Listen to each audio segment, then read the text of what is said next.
En los postreros días de su vida, una noticia sombría se extendió por la tierra de Egipto. Jacob, el patriarca de Israel, aquel que había luchado con Dios y prevalecido, yacía enfermo en su lecho. Su avanzada edad y la fragilidad de su cuerpo anunciaban el fin de una era. José, el hijo amado, el gobernador de Egipto, recibió la noticia con profunda tristeza. Con el corazón apesadumbrado, pero lleno de reverencia, decidió llevar a sus dos hijos, Manasés y Efraín, ante su venerable padre. Era un momento de despedida, pero también de profunda trascendencia. El anciano Jacob, con la vista ya debilitada por los años y la enfermedad, se incorporó con dificultad en su lecho. Su cuerpo era frágil, pero su espíritu permanecía firme, anclado en las promesas divinas. La presencia de sus nietos trajo un rayo de luz a su penumbra. Con un esfuerzo notable, Jacob reconoció las figuras jóvenes que se acercaban. La visión de la descendencia de José, a quien había creído perdido para siempre, llenó su corazón de una alegría inefable. Era un testimonio viviente de la fidelidad de Dios. En ese momento sagrado, Jacob rememoró la aparición de Dios en luz, un encuentro que marcó su destino. Recordó la bendición divina, la promesa de una descendencia numerosa y la herencia de una tierra que fluiría leche y miel. Estas palabras resonaban en su alma. Dios le había prometido hacerlo fecundo, multiplicar su simiente hasta convertirla en una multitud de naciones. Le había asegurado que la tierra de Canaán sería una posesión perpetua para sus descendientes. Estas promesas eran el cimiento de su fe y la esperanza de su pueblo. Con una autoridad que trascendía su debilidad física, Jacob pronunció una declaración asombrosa.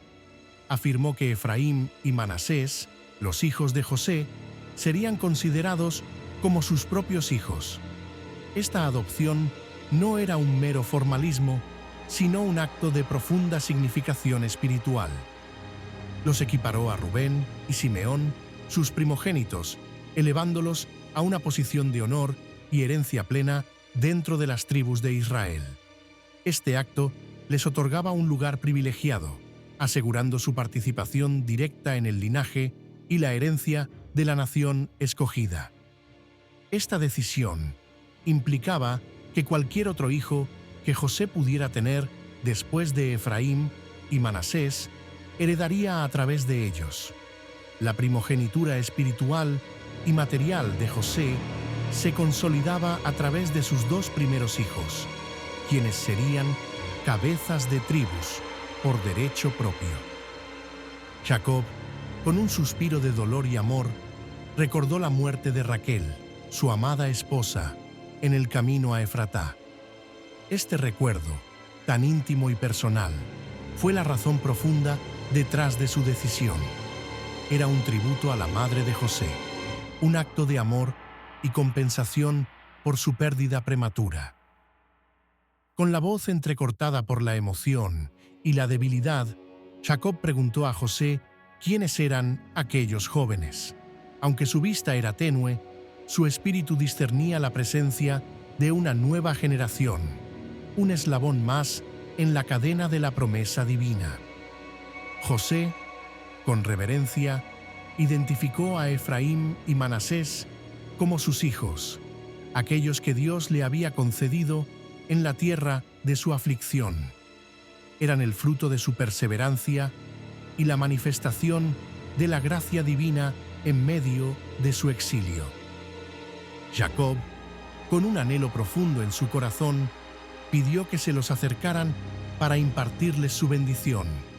Era un rito sagrado, una transmisión de la herencia espiritual y de las promesas de Dios a la siguiente generación. Un momento de conexión trascendente. Con ternura, Jacob los besó y los abrazó, sintiendo la calidez de su juventud. expresó su inmensa alegría por ver la descendencia de José, un milagro que superaba sus expectativas más audaces. Había visto el rostro de Dios y ahora veía la continuidad de su linaje. José, consciente de la tradición y el orden, posicionó a sus hijos ante su padre. Colocó a Manasés, el primogénito, a la derecha de Jacob, y a Efraín, el menor, a su izquierda. Buscaba asegurar que la bendición se impartiera según la costumbre establecida. Pero Jacob, guiado por una sabiduría superior, entrecruzó sus manos de manera inesperada. Puso su mano derecha, la mano de la primogenitura y la mayor bendición, sobre la cabeza de Efraín, su mano izquierda sobre la cabeza de Manasés. Con voz solemne, Jacob invocó al Dios de sus padres, al pastor de su vida, aquel que lo había guiado desde su nacimiento. Clamó al ángel que lo había rescatado de todo mal, reconociendo la providencia divina en cada paso de su existencia. Pidió que Dios bendijera a los jóvenes, que su nombre y el de sus ilustres antepasados, Abraham e Isaac, perduraran en ellos. Deseaba que la herencia espiritual de la fe se mantuviera viva a través de estas nuevas ramas del árbol de Israel. Con fervor, Jacob deseó que Efraín y Manasés se convirtieran en una multitud inmensa sobre la tierra, que su descendencia se multiplicara y prosperara, cumpliendo así la promesa de Dios de una nación numerosa y poderosa.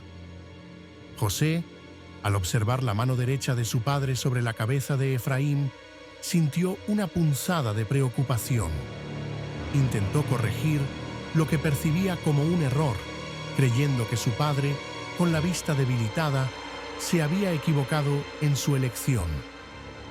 Con respeto, José argumentó que Manasés era el primogénito, el que por derecho de nacimiento debía recibir la bendición principal. Quería asegurar que el orden establecido fuera respetado, sin comprender la profundidad de la elección divina. Jacob, con una claridad asombrosa que trascendía su ceguera física, insistió en su elección. Con voz firme, pronunció las palabras: «Ya lo sé, hijo mío, ya lo sé». Su discernimiento espiritual era más agudo que su vista. Profetizó que Manasés también sería grande, y de él nacería un pueblo numeroso y fuerte.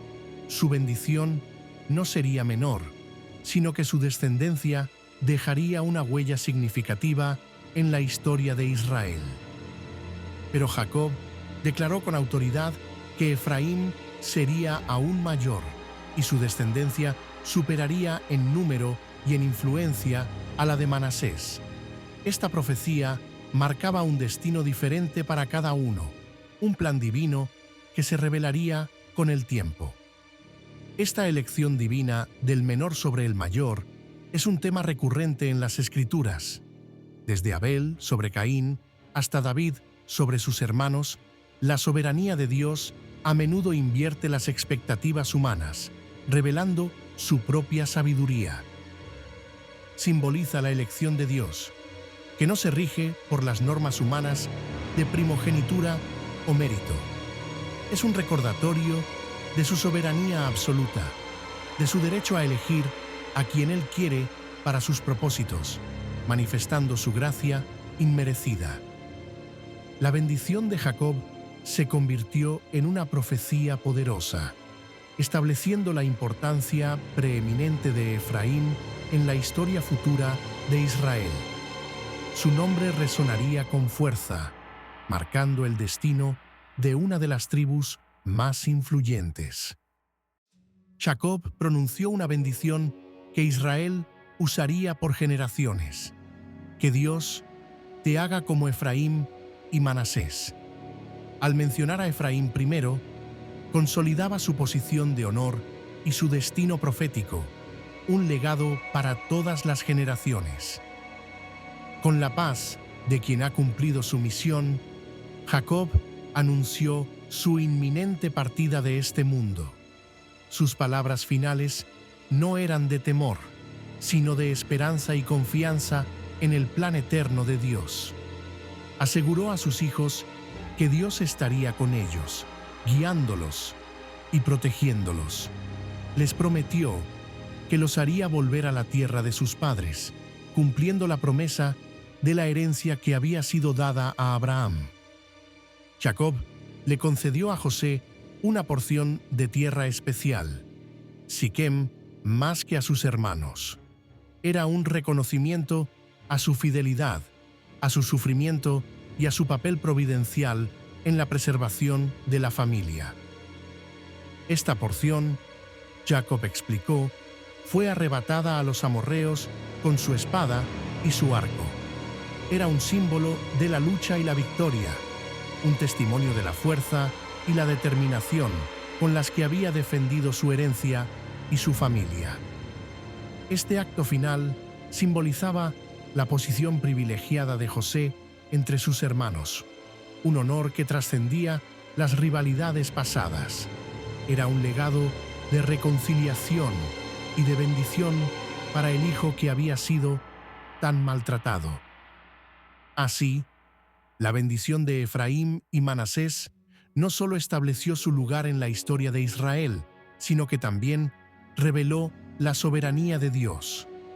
Nos enseña que sus caminos no son nuestros caminos, y que su gracia elige y eleva según su perfecta voluntad.